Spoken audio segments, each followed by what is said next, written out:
എല്ലാവർക്കും നമസ്കാരം. നമ്മൾ തപ്പിയിറങ്ങിയ പിണറായി സർക്കാരിന്റെ സെക്കൻഡ് ഇന്നിംഗ്സ്. രണ്ടാം തവണയും ഭരണം കിട്ടിയ ആവശ്യത്തിൽ ചന്ദ്രനിലേക്ക് റോക്കറ്റ് വിടുമെന്ന് കരുതിയപ്പോൾ അപ്രതീക്ഷിതമായ ഒരു ടെസ്റ്റ്. ആകാശത്ത് നോക്കിയാൽ AI ക്യാമറ, റോഡിൽ നോക്കിയാൽ 1 കോടിയുടെ ജനകീയ ബസ്. ജനങ്ങൾ പിഴയടച്ച് വശം കിട്ടിയപ്പോൾ ഞങ്ങൾ കുറച്ച് നാട് കാണാൻ പോവുക എന്ന് പറഞ്ഞ് മന്ത്രിമാർ ബസ്സിൽ കയറി.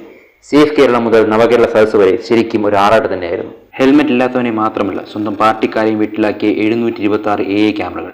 അപകടം കുറയ്ക്കുവാൻ വേണ്ടിയാണെന്ന് പറഞ്ഞെങ്കിലും 100 കോടിയിലധികം അഴിമതി ആരോപണങ്ങൾ വന്നതോടെ സീൻ മാറി.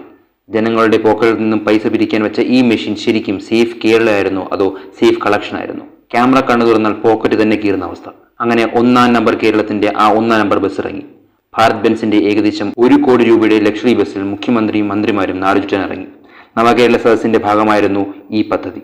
ജനങ്ങളുടെ പരാതി കേൾക്കുവാനെന്ന വ്യാജേന റോഡിലിറങ്ങിയ അവർ കണ്ടത് കരിങ്കൊടികളും പ്രതിഷേധങ്ങളും പോലീസ് രക്ഷാപ്രവർത്തനങ്ങളും ചിലയിടങ്ങളിൽ അടിയും ഇടിയും പിടിവലിയുമായിരുന്നു. ജനങ്ങൾക്ക് പേയടയ്ക്കാൻ പറഞ്ഞ സർക്കാർ സ്വന്തം യാത്രയ്ക്ക് 1 കോടിയുടെ ബസ് പുറത്തിറക്കിയ മന്ത്രി AK ബാലൻ പറഞ്ഞത് ഈ ബസ് മ്യൂസിയത്തിൽ വെച്ചാൽ ലക്ഷക്കണക്കിന് ആളുകൾ വരും, പണം സമ്പാദിക്കുമെന്നാണ്.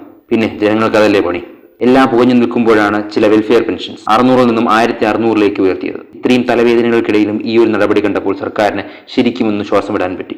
ഒരു ചെറിയ ആശ്വാസം. പക്ഷേ സെക്കൻഡ് ഇന്നിംഗ്സിലെ ഏറ്റവും വലിയ ടെസ്റ്റ് വരുന്നത് മാസപ്പടി വിവാദത്തിലൂടെയായിരുന്നു. മുഖ്യമന്ത്രിയുടെ മകൾ വീണ വിജയന്റെ എക്സാലോജിക് സൊല്യൂഷൻസിന് CMRL നിന്നും മാസപ്പടിയായി കോടിക്കണക്കിന് രൂപ കിട്ടിയെന്ന ആരോപണം.